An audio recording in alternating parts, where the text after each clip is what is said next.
Good evening प्यारे बच्चों। आइए आज फिर प्रतिशत के कुछ महत्वपूर्ण प्रश्नों को लेते हैं। आप लोग पढ़ाई कर रहे हैं और प्रतिशत के प्रश्नों को सॉल्व कर रहे हैं। हमने पहले भी कहा कि प्रतिशत का कोई भी प्रश्न आपको किसी भी कॉम्पिटिटिव एग्जाम में छूटने नहीं पाएगा। हर तरह के प्रश्नों को लेंगे और हर तरह के प्रश्नों का एक शार्ट मेथड तरीके से आपको बताने की कोशिश करेंगे। ठीक, तो आइए लेते हैं कल जहां तक पढ़ाए थे उसके आगे कुछ और प्रश्नों को। कल लास्ट क्वेश्चन जो पढ़ाया था उसी के आधार पर भी यह प्रश्न है। कह रहा है कि दूध की कीमत 20% बढ़ गई, व्यय को उतना ही रखने के लिए वर्तमान उपभोग में कितनी कमी करनी होगी। तो हमने पढ़ाया था कि प्रतिशत कमी बराबर है वृद्धि बटा 100 प्लस वृद्धि और गुणा 100। यही फार्मूला पढ़ाया था और इसी फार्मूले पर आपको 3 से 4 प्रश्न कल कराया गया। ठीक, आइए आज लेते हैं प्रतिशत कमी बराबर वृद्धि कितने की हो गई है, तो 20% की हुई है और 100 प्लस 20 और गुणा 100। तो देखिए 20 बटा 120 और गुणा 100, तो 20 छक्का 120 अर्थात 2 50 में 100 और 2 3 6 अर्थात 50 बटा 3 या 16 सही 2 बटा 3% की कमी करना पड़ेगा, अर्थात ऑप्शन डी सही होगा। ठीक, तो उम्मीद करते हैं कि आपको यह समझ में आ गया होगा। आइए लेते हैं और एक महत्वपूर्ण प्रश्न।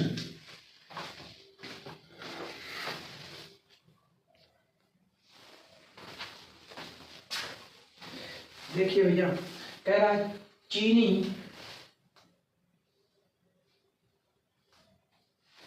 के भाव में 25% की वृद्धि होती है।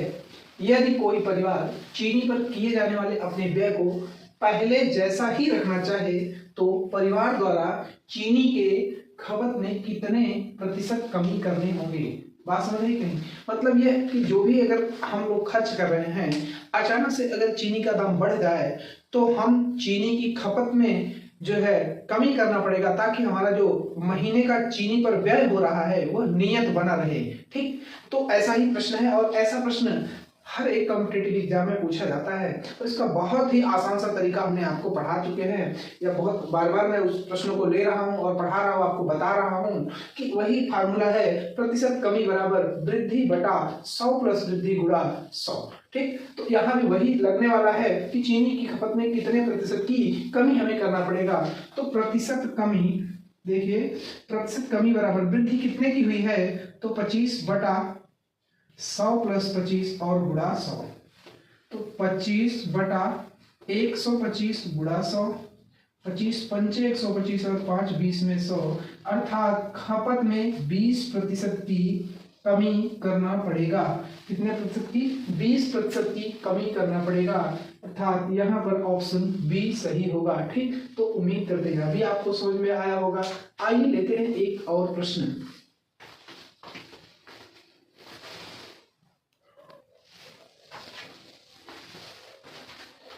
देखिए प्यारे बच्चों, एक और प्रश्न जो कि कुछ अलग है। किसी वस्तु के मूल्य में 25% की कटौती की गई है, इसे इसके आरंभिक मूल्य पर लाने के लिए नए मूल्य पर कितने प्रतिशत की वृद्धि करना पड़ेगा। देखिए इसे कह रहा है, मान लीजिए मूल्य उसका 100 रुपए है और जब 25% की कटौती की जाएगी तब मूल्य कितना हो जाएगा, तो आप कहेंगे 75 रुपए हो जाएगा। ठीक, अब इसे 75 से 100 तक जाने में कितने प्रतिशत की वृद्धि करना पड़ेगा, तो इसका मतलब यह है कि 75 से 100 में जाने में 25 रुपए की वृद्धि करना पड़ेगा और 25 रुपए की वृद्धि गुणा 100 और आधार अब क्या मानोगे, तो 75 से बढ़कर जाना है 100 पे, तो 25 3 75 अर्थात 100 बटा 3 या फिर 33 सही 1 बटा 3। यही आपका आंसर हो जाएगा, अर्थात ऑप्शन सी सही होगा। ठीक, तो उम्मीद करते हैं आपको समझ में आया होगा। आइए लेते हैं और एक बेहतरीन प्रश्न।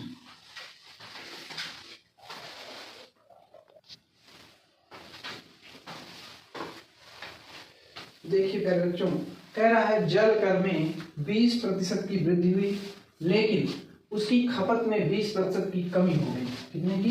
20% की कमी हुई। तो धन के खर्च में वृद्धि या कमी कितनी हुई। तो ऐसे प्रश्नों को बहुत ही आसानी से लगाया जा सकता है।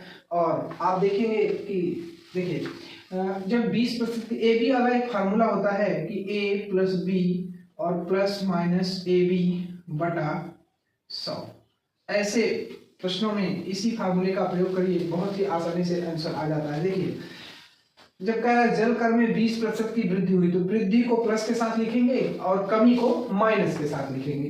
तो कर में जो है 20% की वृद्धि हुई, लेकिन उसकी खपत में 20% की कमी हुई, तो -20 कर लीजिए।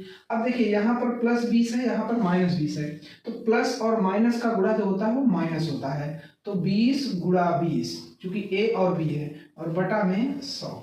अब ध्यान से समझिए जरा, तो इस 20 से यह 20 कट रहा होगा, अर्थात एक जीरो से यहाँ एक जीरो और इस जीरो से यहाँ, तो 2 दूना -4। अगर यही प्लस में आता तो वृद्धि मानी जाएगी, और -4 में आया तो -4% अर्थात कमी यहाँ पर होगी। ठीक, तो -4% की कमी होगी, उसके खर्च में -4% की कमी होगी। ठीक, तो उम्मीद करते हैं अभी आपको समझ में आया होगा। आइए ऐसे ही और एक प्रश्न लेते हैं।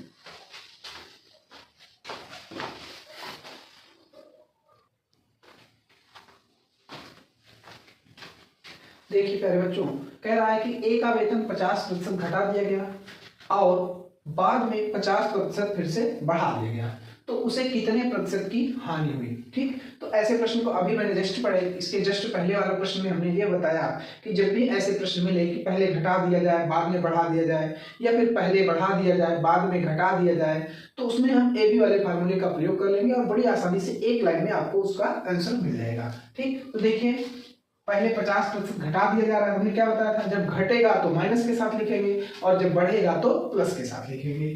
तो पहले 50% घटाया गया तो -50, फिर बाद में 50% बढ़ा दिया गया तो +50, और अब माइनस और प्लस का गुणा जो होगा वो माइनस होगा, 50 गुणा 50 और बटा 100। ठीक, तो यहाँ से समझिए जरा कि इस 50 से यह 50 तो कट जाएगा, एक जीरो से यहाँ एक जीरो कट रहा होगा, एक जीरो से यहाँ, और फिर 5 × 25 -25% आ रहा होगा, अर्थात -25% की हानि होगी।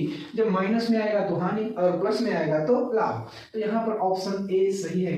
आप सोच रहे होंगे कि ये कौन सा फार्मूला है, तो हमने अभी जस्ट इसके पहले लिखा था a + b ± ab और बटा 100। ठीक, इसी फार्मूले का प्रयोग किया गया है। इस फार्मूले की सहायता से हम बड़ी आसानी से एक लाइन में ऐसे प्रश्नों को हल कर सकते हैं। ठीक, तो समझ में आ रहा होगा, जैसा भी लग रहा हो आप कमेंट में जरूर बताइए। ठीक, और प्लीज चैनल को लाइक करिए, सब्सक्राइब करिए और शेयर भी करिए अपने मित्रों के पास, ताकि वो भी इस वीडियो का लाभ ले सके। ठीक, आइए लेते हैं एक और प्रश्न।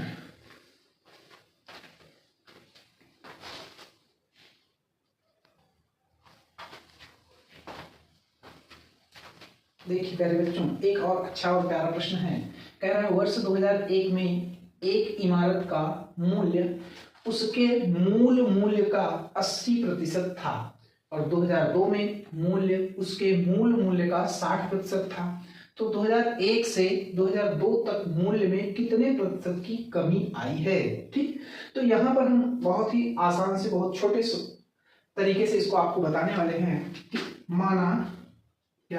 माना मूल मूल्य 100 था। कितना था?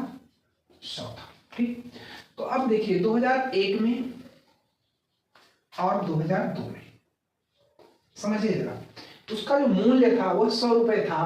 कह रहा है कि 2001 में उसके मूल्य का 80% था। तो भैया अगर 100 था, इसका 80%, देखिए 100 का 80% 80 ही आएगा। कब? 2001 में। 2001 में कितना हुआ? 80 हुआ। और फिर 2002 में 60, मतलब 100 का 60/100 करेंगे तो 60 आ जाएगा, अर्थात उसका मूल्य 60 रुपए हो गया। जो उसका मूल मूल्य था वह 100 था, लेकिन 2001 में वह घटकर 80 रुपया हो गया और 2002 में घटकर 60 रुपया हो गया। तो 80 से 60 तक आने में 1 साल लग गया, अर्थात कितने की कमी हुई? तो 20 की कमी हुई। और फिर क्या है, 2001 से 2 तक मूल्य में कितने प्रतिशत की कमी हुई? तो कमी 20 रुपए की हुई, और 20 रुपए को जब हम प्रतिशत में बदलेंगे तो देखिए 20 गुणा 100 और बटा, अब किससे नीचे समस्या या आपकी समस्या हो सकती है कि हमें नीचे कौन सा अंक रखें, तो तुलना किससे करना है ये ध्यान देना है। यहाँ कह रहा है 2001 से, देखिए 2001 से तुलना की जा रही है, अर्थात 2001 में कितना था, तो 80 था, तो आप 80 रखिए, तो 20 चौका 80 और 4 25 में 100, अर्थात 25% की कमी हुई है। उसके मूल्य में कितने की कमी हुई है, 25% की कमी हुई है। ऑप्शन डी यहाँ ऑप्शन सी यहाँ पर सही होगा। ठीक, तो उम्मीद करते हैं अभी आपको समझ में आया होगा। आइए लेते हैं एक और अच्छा सा प्रश्न।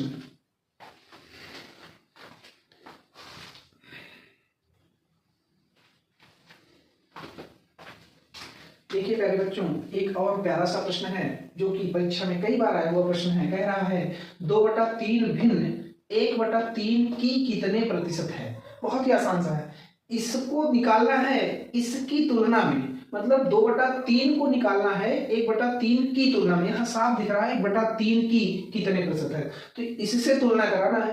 तो देखिए प्रतिशत बराबर 2/3 और गुणा 100 और बटे में क्या लिखा जाएगा, तो बटे में ऐसा देखो, पहले ऐसे समझ लो कि 2/3 गुणा 100 और बटा किससे तुलना की जा रही है, तो 1/3 से तुलना की जा रही है। लिखने का तरीका ये है, लेकिन अब आप ऐसे में कैलकुलेशन गलत कर सकते हैं। इसको हम इस तरीके से लिख सकते हैं 2/3, अब इसको बड़ा कर दीजिए, चूंकि ये 100 का गुणा होगा तो अंश में ही होगा, और फिर गुणा, अब 1 लिखा जाएगा और बटा 3 लिखा जाएगा। ठीक, तो यहाँ इस 3 से यह 3 कट रहा होगा और 100 दूना 200 आ रहा होगा, अर्थात ऑप्शन डी सही है कि 200% होगा।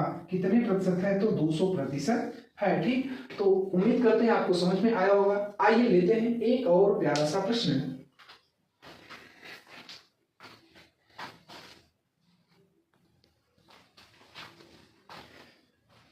देखिए प्यारे बच्चों, एक और प्यारा सा प्रश्न, ये एसएससी सीजीएल में आया हुआ प्रश्न है। कह रहा है कि यदि किसी भिन्न के अंश में 20% की वृद्धि और उसके हर में 5% की कमी कर दी जाए तो नई भिन्न का मान 5/2 हो जाता है। प्रारंभिक भिन्न है। देखिए बहुत सिंपल तरीके से देखिए, माना प्रारंभिक भिन्न x/y है। ठीक, अगर आप प्रारंभिक भिन्न x/y मान लेते हैं तो देखिए कह रहा है अंश में 20% की वृद्धि, अंश में कितनी वृद्धि है, 20% की वृद्धि, तो x में x का 20% जोड़ेंगे, अर्थात इसको लिखेंगे 120x और बटा उसके हर में 5% की कमी, मतलब इसको लिखेंगे 95y और बराबर, अब नई भिन्न का मान 5/2 हो जाता है, तो 5/2। अब आगे हल करिए, x/y बराबर 5/2। अब ये 95 ऊपर चला जाएगा और बटे 120 नीचे आ जाएगा। 5 से काटिए, 5 दूना 10, 5 चौका 20, अर्थात 95/24 दूना 48। x/y बराबर 95/48। ठीक, तो यही ऑप्शन सी सही होगा। ठीक, उम्मीद करते हैं आपको यह समझ में आ गया होगा। ठीक, आइए लेते हैं एक और प्यारा सा प्रश्न ऐसे ही। ठीक,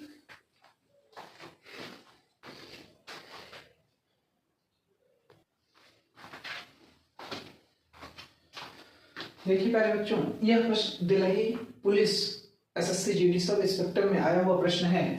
एक भिन्न के अंश में 20% की वृद्धि कर दी जाए और उसके हर में 20% की कमी कर दी जाए तो भिन्न का मान 4/5 हो जाता है।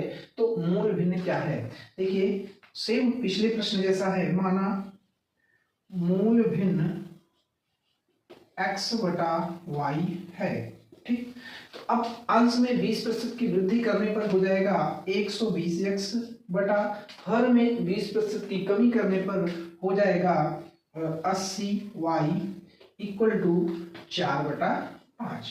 अब देखें x/y इक्वल टू 4/5 गुणा 80/120। तो इसको सॉल्व करेंगे तो 20 चौका 80, 20 छक्का 120 और फिर 2 दूना 4 और 2 तिहाई 6 अर्थात 4 दूना 8, 4 दूना 8 और 5 तिहाई 15। x बटा y बराबर 8 बटा 15। ठीक, तो यहाँ पर 8 बटे 15 ऑप्शन बी सही होगा। ठीक, उम्मीद करते हैं यहाँ समझ में आया होगा। ठीक, जैसा भी लगे कमेंट में जरूर बताइएगा। फिर मिलते हैं अगले वीडियो में और बहुत सारे महत्वपूर्ण प्रश्नों के साथ। ठीक।